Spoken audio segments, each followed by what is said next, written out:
Такий чорненький адаптер на 12 вольт зараз рятує інтернет, домашній інтернет багатьох українців під час блекаутів.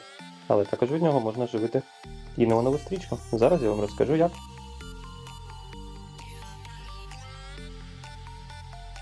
Неонову стрічку 12 вольт можна підключити від блока живлення, який входить в комплект.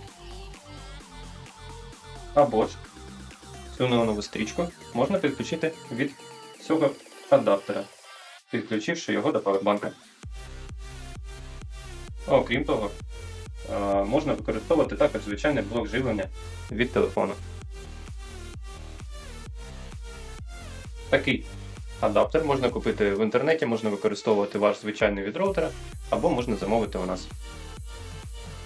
Також в нашому магазині є звичайна стрічка USB, яка не потребує адаптера і працює від Powerbank